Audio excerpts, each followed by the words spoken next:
এবারের এই কংগ্রেসের সব জায়গায় প্রার্থী দেওয়া 294টা সিটে প্রার্থী দেওয়া, আমি তো চাই যারা যারা যারা সব আছে না, তারা যেসব এলাকায় থেকে তাদের তারা ভোটার এতে নাম করছে, এইসব এলাকা অনেকে তো আমি জানি আমাদের হুগলি জেলার লোক বাইরে গিয়ে সব থাকে, দেখেন কলকাতায় নাকি সব নেতা হয়ে গেছে, সব নেতা হয়ে গেছে সব। আপনার শুভঙ্কর সরকারকে কেমন লাগে আমার প্রেসিডেন্ট হিসেবে? ব্যক্তিগত সব কাগজ সম্বন্ধে অনেক ছোট, আমার থেকে অনেক সব নিয়ে আলোচনা করতে হয় না। সে মানুষ বুঝবে, কংগ্রেস কর্মীরা বুঝবে, আমি কেন তার বিরুদ্ধে কিছু বলতে হবে তারপর। তার নেতৃত্বে এবারে যেহেতু ভোট হতে হতে চলেছে, যে ভোট হচ্ছে হবে, আমি তো ভোট এই যে ডিসিশন নেওয়ার মালিক আমি নই। আমি তো সোনিয়া খাগড়েজিকে চিঠিকে জানিয়ে দিয়েছিলাম যে দেখো তুমি এই যে অবস্থা পশ্চিমবাংলায় এখন মানুষ চাইছে তৃণমূল এবং বিজেপি দুটোর থেকে মুক্তি চাইছে, এবং নাগরিক সমাজে, আমি তো নাগরিক সমাজের মিছিলগুলোতে থাকি, আপনারা দেখেছেন বোধ, ওরা আমাকে ডাকে, আমি যাই, বৃদ্ধজনরা সব সমস্ত ওরা ডাকে, বিভিন্ন সংগঠন আমাকে ডাকে, আমি যাই। এই যে ডিএ আন্দোলন নিয়ে যারা করেছে, টিচার্স আন্দোলন করছে, এই ভাস্কর এরা সব আমাকে, শ্যামল মিত্র এরা সব তো আমাকে প্রায় ডাকে, ভাস্কর ঘোষ ডেকেছে, অনেকবার গেছি, ওরা দিল্লিতে যান গেছে, তখনও আমাকে কিছু সাহায্য যতটুকু করার আমি করেছি। ফলত এই বড় দুটো দল মানে বিজেপি এবং তৃণমূলের বিরুদ্ধে জোট লড়লে কি সবচেয়ে বেশি ভালো হতো? সেই লোডটা লড়ার একটা মুখ থাকতো, মুখটা তো প্রতিবাদী চরিত্র বিকাশ ভট্টাচার্য। আচ্ছা, যে লোকটা বিনা পয়সায় নাসিরুদ্দিন তৃণমূলের একটা পঞ্চায়েত সমিতির সদস্যকে মার্ডার করলো পুলিশ নকাপে নিয়ে গিয়ে, সেই মার্ডার করার পরে তো মমতা তো মুসলমানদের মসিয়া হয়েছে, মুখ্যমন্ত্রী হওয়ার পরে ফার্স্ট হলো ডায়মন্ড হারবারে বিদ্যুৎ চাইতে জন্য মুসলমান মেয়েদের উপরে গুলি চালালো, মারা গেল কয়েকজন ফার্স্ট। তারপরে হলো নাসিরুদ্দিন ওরই পঞ্চায়েত সমিতির সদস্য গুলি চালালো, মারা গেল। তারপরে হলো আনিস সবই মারা গেল, সব এগুলো কিন্তু মুসলিমদের মসিহা তো। হ্যাঁ, তো সেখানে করেছে কি, আমাদের বিজেপি হামলাগুলো করেনি, তো সেখানে সে হয়েছে। তো তখন করেছি, তো ওই প্রতিবাদী চরিত্র বিকাশ ভট্টাচার্য, আমি একটা চিঠি দিয়েছিলাম, চিঠিটা অনেকে হয়ে গেছে, ভাইরাল হয়ে গেছে, যে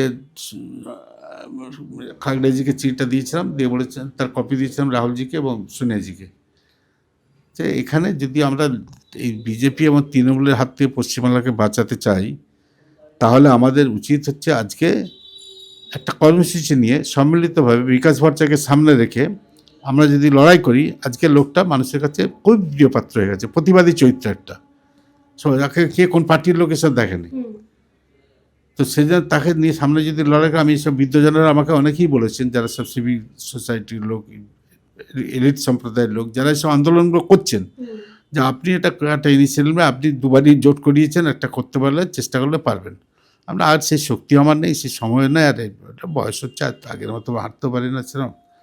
তো আমি চিঠিটা লিখেছিলাম, খাগড়েজি কোনো উত্তর দেয় না, আর রাহুলজির কপি দিয়েছিলাম, রাহুলজিকে এবং সোনিয়াজি একটা উত্তর দিয়েছেন। সেই উত্তরটা হচ্ছে, যেরকম তোমার যেটা আমি পেয়েছি, তুমি যেটা খাগড়েজিকে পাঠিয়েছিল সেটা আমার কাছে কপি পাঠিয়েছি, আমি পেয়েছি।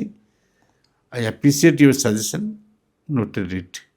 এই জাস্ট তো তুললে না, বেশি তোরা দিকে না লিখে, তারপর কেউ কোনো হলদোল করলো না।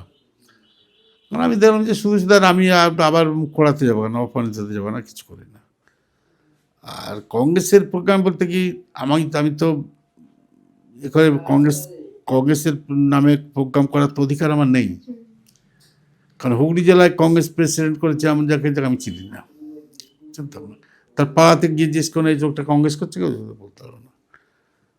এখানে যারা কংগ্রেস করছে সেরকম নয়, কোনো জায়গাতে কংগ্রেসের যে করছে সেরকম, তা আমি তো করতে গেলে আমাকে কী করতে হবে, এই যুব কংগ্রেসের ডাকে প্রোগ্রাম করে আমি যাই, তখন জেলাতে, অন্য জেলাতেও যারা ডাকে, জেলা কংগ্রেস ডাকলে আমি যাই, যেখানে জেলা কংগ্রেস ডাকে যাই। এই বনগাঁতে গেলাম, ব্যারাকপুরে গেলাম, তার আগে আর একবার কোথায় গেলাম, গাইঘাটাতে গেলাম, এইসব বিভিন্ন জায়গা দিয়ে, হাওড়াতে গেলাম একবার, বর্ধমানে গেছি। তো ডাকলে আমি যাই সেখানে। তো ঠিকভাবে সেইভাবে তো অর্গানাইজ করে করিনি, আগে যেমন করতাম অর্গানাইজ করে, আজকে এটা কালকে ওইটা কারণ ওরা চায় না যে আমি দেখি, কারণ এটাকে কোনোদিন ভাবতে হবে 62 বছর ধরে যে জেলায় আমি কংগ্রেস করছি, যে প্রতিটা গ্রাম আমি চিনি, সেই জেলাতে প্রেসিডেন্ট করার জন্য আমাকে একবার আলোচনা করবে না পার্টি?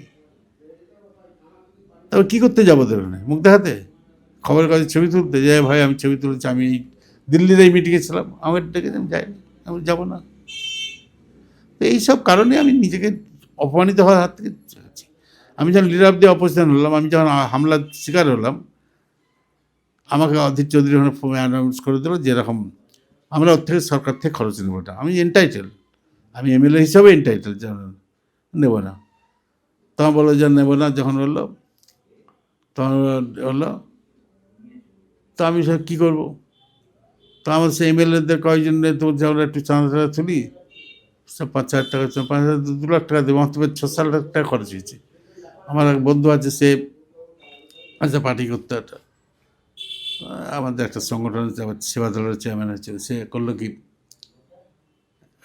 জিডিতে ভর্তি হতে সঙ্গে সঙ্গে টাকাটা 50,000 টাকা সে গিয়ে দিয়ে দিয়েছে। মানে তারপর এবার পেসমেকার বসাতে প্রায় 5 লাখ টাকার উপরে খরচ হয়েছে। আমার এক আইনজীবী বন্ধু, আমার ফ্যামিলি ফ্রেন্ড, আইনজীবী লয়ার, তিনি আমাকে করলেন কি, বললো টাকাটা অ্যাপোলোকে বলে দিল, ও থেকে নেবেন, আমি দিয়ে দেবো। কিন্তু আমাকে যারা দেবে বললো তারাকে 1 পয়সা দিল না, পাঠিয়ে দেবে। একটা বিক্ষোভ মিছিল পর্যন্ত হলো না, কোনো বিক্ষোভ মিছিল হলো না, তো তার সেখানে কী করবো পার্টি পর্যন্ত কী হলো? আমি গভর্নর কাছে গেলে তৎকালীন প্রেসিডেন্ট অধীর চৌধুরী চিঠিকে জানাচ্ছে তুমি যেতে পারো না। আমাদের নিয়ম হচ্ছে পার্টির লিডার, সিএলপি লিডার এবং পিসিসি প্রেসিডেন্ট বসে কমিটি লিস্ট করবে, সেই কমিটি অ্যাপ্রুভ করবে। যোশীজি যখন ছিল, যোশীজি বলেছিলেন যে লিস্ট করো, আমার সঙ্গে বসতো না, না করবো না। অথচ তাকে 2বার প্রেসিডেন্ট করার জন্য আমি চেয়েছিলাম এটা কারণেই, ও আমাকে গালাল দিতে পারে, কিন্তু কংগ্রেসটা করতে গেলে ওর যতটুকু ইমেজ আছে অতটুকু ইমেজ অন্য কারণ নেই। এবং আমি এবং ও দুজনে মিলে যদি একসঙ্গে রাস্তায় নামতাম, তাহলে আমরা 2016 থেকে বিজেপিকে এই অবস্থা আসতে পারতাম না। ওর কাজ হলো ওর যেটা সবাইকে অসম্মান করা, সবাইকে ঔদ্ধত্য, দম্ভ। তা আমি তো ঠিক পরে আসলে আমি ওর অনেক আগে আমি জানি এমএলএ হয়েছি, তখন আমাদের কংগ্রেসই করে না। সাত্তারদা জয়দিন বেঁচে ছিলেন, ওকে কংগ্রেসে ঢুকতে দেয় না। মান্নান হোসেন নিয়ে এলো, সে মান্নান হোসেনকে তাড়িয়ে দিল। তো এই যে অবস্থা করেছে, সেই জন্য আমি বলেছিলাম, তখন সব জেলা কংগ্রেসকে লিখে বলে দিল ওকে একদম কোনো চিঠি হবে না, ডাকা যাবে না, কোনো জায়গাতে যাবে না। আমি বলছি মুখ্যমন্ত্রী যেদিন যেখানে মিটিং করবো, কাউন্টার মিটিং আমি পরের দিনই করবো, আমি ডিরাম দিয়ে বসলাম। আর জেলা কংগ্রেস যদি বারণ করে দেয় তখন কী করবো? আইলা হচ্ছে আমি সেখানে যেতে পারছি না, আমি তার ডিরাম দেবো, শুধু মাইনেটা নেওয়ার জন্য থামে নাই, তা যেতে পারছি না। তা আমাকে সুজনকে নিয়ে, সুজন চক্রবর্তী নিয়ে সিপিএমের সঙ্গে আমাকে হাত মিলিয়ে যেত তো পরিষদের দল থেকে। আমার পরিষদের দল কেন যাবে, আলাদা যাবে, গভর্নর কাছে যেতে হবে না। চিঠি দিলাম, চিঠিটা দেখালেন যোশীজি, তখন সিপি যোশী ছিলেন আমাদের ইনচার্জ, খুব ধাতালেন, তাই শুনে না। তখন করলো কি, এবার আমি বাধ্য হয়ে করলাম। দেখালাম আমি এখন যে গোলাম মীর এসছেন, আমার কাছে বলে না দাদা যা হবার হয়েছে অতীত, যা অতীত ছেড়ে দেন, সামনে দেন, আপনি চিঠির কপিটা দিন। তো আমি চিঠি কপি সঙ্গে পাঠিয়ে দিলাম যে এইসব এরপরে কি আর কংগ্রেস করা যাবে? তো এইসব এই যে হবে, এগুলো আমি 2005 সালেই বলে দিয়েছিলাম সোনিয়া গান্ধীকে, মুসলিম শিডিউল কাস্ট সিভিল টাইপ তোমার এখান থেকে চলে যাবে। এবং সেটা সব মরে গেছে, তো সব প্রণব মুখার্জি ছিলেন, প্রিয়রঞ্জন দাস ছিলেন, সুব্রত মুখার্জি, সোহান মিত্র, সব তো মারা গেছেন, কেউ নেই। আমি বেঁচে আছি, প্রদীপ ভট্টাচার্য বেঁচে আছে, আর অধীর চৌধুরী বেঁচে আছে। তো অধীর চৌধুরীকে জিজ্ঞেস করবেন, প্রদীপ ভট্টাচার্য আমি বলেছিলাম 2005 সালে সোনিয়া গান্ধীর বাড়িতে বসে 7-8 জনকে নিয়ে বসছিলেন, তখন যে কীভাবে কংগ্রেসকে পশ্চিমবাংলায় সার্ভাইভ করানো যায়, তখন তো বাম ফাউন্ডেশন দিল। তা আমি বলেছিলাম দেখুন একটা জিনিস ম্যাডাম, কথা বলছি, আমি কমিউনাল পলিটিক্স করি না কোনোদিন, আজও করবো না কোনোদিন। আমার তার জন্য সারা জীবনে কোনোদিন আমার কিছু না পাওয়া হয় আমার দুঃখ নেই। আর আজ সারা জীবনে বাকি আছে কটা বছর। এই জেলাতে আপনার 6টা এমপি জিতেছেন 2004 সালে, একটা এমপি জিতেছে মমতা, আমরা 6টা। কোথা থেকে না, দার্জিলিং থেকে, দাওয়ানরবুল্লা, চোপড়া এবং ইসলামপুর তখন দার্জিলিংয়ে। দার্জিলিংয়ে হচ্ছে পাহাড়ে হচ্ছে tribal vote, schedule caste vote হচ্ছে ফাঁসিদা অঞ্চলের একটা শিডিউল কাস্ট ভোট, এসব জায়গাটা ওখানে দিয়ে, চটেরহাটে মুসলিম ভোট, আমরা ওটা দিয়ে মুসলিম শিডিউল কাস্ট সিভিল টাইপ নিয়ে ওইটা সিটটা জিতেছি। রায়গঞ্জে 3টে মালদার সিট, 4টে হচ্ছে দিনাজপুরের সিট, প্রিয়দাস জিতেছে, সেখানেও হচ্ছে প্রিয়রঞ্জন দাস মুন্সি, এইগুলো সব শিডিউল কাস্ট এবং মুসলিম শিডিউল টাইপ সিট। বরকতদা মালদা থেকে জিতেছেন, তার মালদা একটা সিট, সেটা হচ্ছে শিডিউল কাস্ট শিডিউল টাইপ মুসলিম। মুর্শিদাবাদ থেকে 3টে সিট, তার একটা প্রণব মুখার্জি এবার সামনে হলো, উনি এবারে ফার্স্ট টাইম জিতলেন ওখান থেকে। আর প্রিয়রঞ্জন দাস মুন্সি ইয়েতে বাকি 2টো সিট মান্নান হোসেন আর জিতল, ওই অধীর চৌধুরী জিতেছে, সব মুসলিম সিট, মুসলিম ডমিনেটেড সিট, মুর্শিদাবাদ একটা মুসলিম, আর বাকি কোনো জায়গা থেকে নেই। কিন্তু আপনি কী করলেন, মুসলিমদের কী করেছেন, শিডিউল কাস্ট সিভিল টাইপদের কী করলেন, ছাত্র পরিষদের প্রেসিডেন্ট একটা ওই আলিপুরদুয়ারের ছেলেটা সৌরভ চক্রবর্তী, যুব কংগ্রেসের প্রেসিডেন্ট অমিতাভ চক্রবর্তী যে কালটু, মহিলা কংগ্রেসের প্রেসিডেন্ট চন্দ্রিমা ভট্টাচার্য, সেবা দলের চেয়ারম্যান মনোজ পান্ডে, আইএনটিসির প্রেসিডেন্ট সুব্রত মুখার্জি, একটা ফ্রন্টাল হচ্ছে 5টার মধ্যে ফ্রন্টাল হচ্ছে, তারা এক্স অফিসের মেম্বার হয়েছে পার্টিতে, একটাও মুসলিম নেই, শিডিউল কাস্ট নেই, শিডিউল টাইপ নেই। তুমি করলে কি এতে PCC president Pranab Mukherjee, working president Subrata Mukherjee, Pradip Bhattacharya, CLP leader Atish Chandra Sinha, chief whip Asit Mitra. কোথায় মুসলিমরা, কোথায়? একটা জেলা কংগ্রেসের প্রেসিডেন্ট মুসলিম নেই এক্সেপ্ট মালদা, শিডিউল কাস্ট নেই, শিডিউল টাইপ নেই।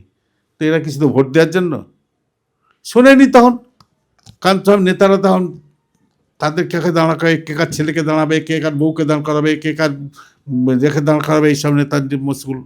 পার্টিটা কীভাবে হবে সেটা তো কেউ ভাবে না, যার ফলে এই অবস্থা। এটা ধারাবাহিক এটার জন্য হয়েছে। আমি সোনিয়া গান্ধীর সামনে প্রণব মুখার্জিকে বলেছিলাম, কিছু আমাদের 8-10 জনকে নিয়ে মাঝে মাঝে ডাকতেন, আমি কিছু মনে করবেন না, তখন আমি এমএলএ নয়, লিডার অফ দ্য অপোজিশন, আমি কিছু মনে করবেন না, আমি খুব ঠোঁট কাটাতে যা তা বলে দিই। আর প্রণব মুখার্জির মতো লোক আমাদের পার্টির প্রেসিডেন্ট, মানে একটা স্টেট ইউনিটের প্রেসিডেন্ট, একটা গর্বের বিষয়, এটা সত্যি একটা হেরিটেজ পার্টি, পৃথিবীর বৃহত্তম এবং গণতান্ত্রিক পার্টি, একটা তার বিগেস্ট পার্টি, তার president, state president Pranab Mukherjee, এটা গর্বের বিষয়। কিন্তু ওর ভিজিটিং ফি হচ্ছে 30,000 টাকা। সবাই ভাবলো বোধ হয় ঘুষ চাইছে 30,000 টাকা। আপনি 52টা গ্রুপ অফ মিনিস্টার্সের চেয়ারম্যান, প্রদেশ কংগ্রেস অফিসে যাওয়ার সময় থাকে না, উনি কলকাতা যান, কলকাতার স্পেশাল প্লেন নিয়ে এয়ারপোর্টে যাচ্ছেন, এয়ারপোর্ট থেকে নেমে যেতে যাচ্ছেন, রেস কোর্সে যাচ্ছেন হেলিকপ্টারে, তাজ হোটেলে একটা কর্পোরেটদের মিটিং করলেন, কি গ্র্যান্ড হোটেলে করে আবার চলে এলেন ওইভাবেই, বা ওখানে ওই হোটেলে একটু রেস্ট নিলেন, কিংবা রাজভবনে একটু রেস্ট নিয়ে চলে এলেন। প্রদেশ কংগ্রেস অফিসে যাওয়ার তার সময় নেই। তো তার ছেলেরা, বিরোধী দলে যেখানে আমরা লড়াই করছি, তারা কী করবে ছেলেরা? তার প্রেসিডেন্ট কী বলেন, দ্য প্রেসিডেন্ট ওরিয়েন্টেড পার্টি, এইভাবে কি হয়? কিছু মনে করবে না। সেই জন্যই তার ছেলে দেখা করতে গেলে কী হবে, প্রেসিডেন্টকে প্লেনের টিকিট কাটতে হবে, যাতায়াতে প্লেন ভাড়া আছে, হোটেল ভাড়া আছে, কলকাতা দিল্লিতে থাকতে হলে গাড়ি আছে, রাত্রিবেলা কখন সঙ্গে করবে, 2-3 দিন সঙ্গে সাথে করলে 15-10 সাথে দেখা করা যাবে না। আমরা যেতে পারি, কিন্তু অনেকে যেতে পারে না। তখন হাজি এসে বলেছে, সোনিয়া গান্ধী এসে বলেছে, 15,000 আমি দিয়ে দেবো, আইল পে দ্যাট মানি। আমি বলতে আমার জন্য নয়, কিন্তু এটা হচ্ছে বাস্তব, এটা আমি প্রণবদার বিরুদ্ধে নয়, কিন্তু কেন তারা প্রেসিডেন্ট একটা ছেলেকে তুলতে পারতেন না সেই সময়টাই? আজকে যদি এরকম তার ফেস কভার নিচে তো সেদিন তুলতে পারতেন না, করবে না কাউকে, কারণ ও দেখবে যে এটা আমার ইয়েসম্যান কিনা। এই ইয়েসম্যান দেখতে গিয়ে পার্টির নেতারা পার্টিকে তাড়িয়ে দিচ্ছে, হচ্ছে তাই। এ তো আজ আছি কাল থাকবো না, ওয়ার্নার নিতে হবে আমাদের। এর আগে আমরা অজিতবাবুকে দিয়েছি, সিপিএম বলে কি দিয়েছে আমরা, যেহেতু টিচাররা বেশিরভাগই সব সিপিএমের, তবে না নেব না। অনেক যেতে করছে, হেডমাস্টার চাঁদা দিয়েছে, আমি খেতে চান বলুন, আমি একদিন খাইয়ে দেবো। অজিতবাবু বলে, তুমি তো ভালোই খাওয়া যাবে না, হ্যাঁ ভালোই খাইয়ে দেবো, কিন্তু এবার সমাধান না, আমি তো নিয়েছি গিয়ে, আপনি কিছু মনে করবেন না। আমি তো একটা লিখতে হবে, কন্ডিশন লিখে দিতে হলো কি, আমি তো চিরকাল এমএলএ থাকবো না, যেদিন আমি হেরে যাব সেদিন আমাকে সম্মাননা জানাবার জন্য অনুষ্ঠান করতে হবে, পারবেন? বলে এটা হয় নাকি আপনার? তাহলে আমি জিতলে সম্বর্ধনা, হেরে গেলে সম্মাননা জানাবেন না? আমি একটা পিকুলিয়ার টাইপ, আমার সঙ্গে অনেকে বনি বানা হয় না, এই জন্য। আমি ট্রেনে যাই তো, এখনও ট্রেন, লোকাল ট্রেনে আমার মান্থলি টিকিট আছে। আচ্ছা, আমি যখন লিডার অফ দ্য অপোজিশন, তখন আমি সিকিউরিটি নিইনি, আমি তো সিকিউরিটি ছাড়া, এদের সবাই এত কমান্ডো লাগে, আমার সব কিছু লাগে না। আমি সিকিউরিটি যাই, ট্রেনে যাই, লোকাল ট্রেনে, এখান থেকে ট্রেনটা এখান থেকে চলে যাই, আবার যখন আসি এখানে নেমে পড়ি, তারপর এখান থেকে গাড়ি করে বাড়ি যাই। সরকারি গাড়ি নিয়ে আমাকে সুভাষ চক্রবর্তী যখন চিফ হুইপ গাড়ি দিয়েছিল, তখন কোথাও আপনি গাড়ি নিয়ে যান না কেন? তখন তো সাঁতরাগাছি ভিজিটটা অতটাই হয় না, তাই আমি আমার ট্রেন কম পড়ে, এই লোকের সঙ্গে যাই, কথা বলি, এই লোকগুলো কথা বলে ভালো লাগে, এখনও যখন যাই কথা বলে। আগের মতো রোজ তো যেতে হয় না কলকাতা, আগে তো রোজ কলকাতা যেতাম, এখন মাঝে মাঝে যাচ্ছি, গিয়ে লঞ্চটা পার হলাম, লঞ্চটা পার হয়ে গিয়ে হেঁটে চলে গেলাম অ্যাসেম্বলি। তো আমার তো কোনো লজ্জা সজ্জা লাগে না, আমার কোনো লজ্জাও লাগে না কিছু। আমার গানের রিংটোন বাজবে কি জানেন, তারপরে ফোন করলে চিরদিন কাহারও সমান নাই যাই, আমি মনের প্যানাটা বিশ্বাস করি। ফলে আমার সঙ্গে অনেকের খাপ খায় না, আমি এই কালচারের সঙ্গে জড়িত নাই। শিক্ষকতা করতাম, ওইটাই ভালো ছিল, আর কী করবো এখন বলুন। সব আমি 80,000-এর উপরে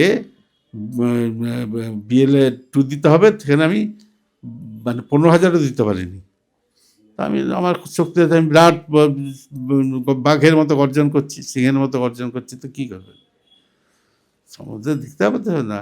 আমি 294টা বিএলএ 1 দিতে হবে, তা 294টার মধ্যে আমি 70টা পেয়েছি কিনা জানি না, 70-72টা পেয়েছি কিনা আমি জানি না। আমাকে যা রিপোর্ট ছিল ইলেকশন কমিশনের যেটা ওরা যে গেজেট এগুলো দেয় কে কোন পার্টি কতগুলো দিচ্ছে, তাতে দেখে আমরা পার্টি পারফরমেন্স খুবই ভালো। হোক। আর একটা কিছু কিছু লোকের অন্য উদ্দেশ্যও থাকে, তো সব শুনি তো, টাকা পয়সাগুলো নিয়ে পার্টি দেয়, পার্টি টাকা দিল সেটা রেখে দিল, সে আবার কেউ আবার সব ওখান থেকে কমিশনে নেয়, সব কারণে অনেক কিছু কারণ আছে, সব আমি অত খুলে বলতে চাই না, জানিও না, আর ওসব কাজের সঙ্গে আমি জড়িত নাই, কোনোদিন করিও না, কোনোদিন যারা করে করবে, এইসব ভালো আর পার্টি হাইকমান্ড যখন মনে করছে যে যা ভালো যে করবে, আমার কি আছে, আমি কংগ্রেস ছাড়ছি না, কংগ্রেস ছাড়বো না, গলা ধাক্কা দিয়ে বের করে, ঘাট ধাক্কা দিয়ে বের করে দেবো বলে প্রদেশ কংগ্রেস থেকে যখন আমি বালিগঞ্জে উপনির্বাচনে বাবুল সুপ্রিয়কে হারাবার জন্য বলেছিলাম, হালিম সাহেবের পুত্রবধূ দাঁড়িয়েছিল যে ওখানে ক্যান্ডিডেটটা না দিলেই ভালো হতো। প্রেস কনফারেন্স পিসিসি অফিসে, আমাকে প্রেস কনফারেন্স করতে দেয় না পিসিসিতে, আমি লিডার অফ দি অপোজিশন, আমাদের যাওয়ার অধিকার ছিল না, কারণ ওখানে সভাপতি তখন ম্যাডাম বলে একজন আছেন, সে পারমিশন দেবে তবে, তো আমি যেতাম না, সেখান থেকে কমপ্লেন করি, তার সামনেই বলেছিলাম, তার সামনে বলছো কে ওই ম্যাডাম যাবে, আমাদের পারমিশন দিতে যেতে হবে, সোমেন আপনি দেখেছেন কোনো দিন, তখন তো সোমেন ব্যাপারটা অন্যদিকে চলেছে, ঘুরিয়ে দিতে হলো আলোচনাটা, যেমন ওদিকে বলছে আমার মিটিংয়ে কেউ যায় না, সবাই বলছে এই কারণে যায়নি, ও বলছে ওই কারণে যায়নি, আমি যাইনি কেন বলুন, আমি ইচ্ছা করে যাইনি, আমি গেলে আমাকে পারমিশন দিতে হবে, একজন ম্যাডাম আছেন, সেই ম্যাডাম ওখানে পারমিশন দেবে আমি চেয়ারে বসতে পারবো কিনা, ডায়াসে উঠতে পারবো না, গেলে ওখানে কোথায় বসবো, তারপর সেখানে গিয়ে আমি বক্তৃতা দিতে পারবো কিনা, সে সবাই এতগুলো পারমিশন নিয়ে যখন আমাকে যেতে হবে, আমি কোনো যাইনি, আমি নিজের ইজ্জত পাচ্ছি যাইনি। কেউ ম্যাডাম দেখেছেন, এই সুভদ্রা তুমি কোনদিন দেখেছো, এই সোমেনদা দেখেছেন কোনদিন, এই কেউ দেখেছো কোনদিন, তোমাদের সবাই দেখছে আর মুশকিল আর বেশি জায়গাতে দেয় না, শুনে বুঝতে পেরেছে কাজকে বলতে যাচ্ছি, সমস্যা ঘুরিয়ে দিলেন লাইনটাকে, আমি এরকম বলে দিই সব। তো সেই জন্য আর ওই জন্য বলিনি, যা পাচ্ছে করুক, একটা 80,000 বুথে আমি এজেন্ট দিতে পারবো না, 80,000 বুথে আমি তো, এখন যে অবস্থা কংগ্রেসের, আমি আমার নিজের জেলাতেই বলছি, কতগুলো জায়গা থেকে আমার এজেন্ট দেওয়া থাকবে না, ওই চাপদানি শ্রীরামপুরে এজেন্টগুলো চিনতে পারবো সব জায়গাতে, তাও 2-3টা বুথ আছে সেখানে আমি এখনও এজেন্ট দিতে পারি না।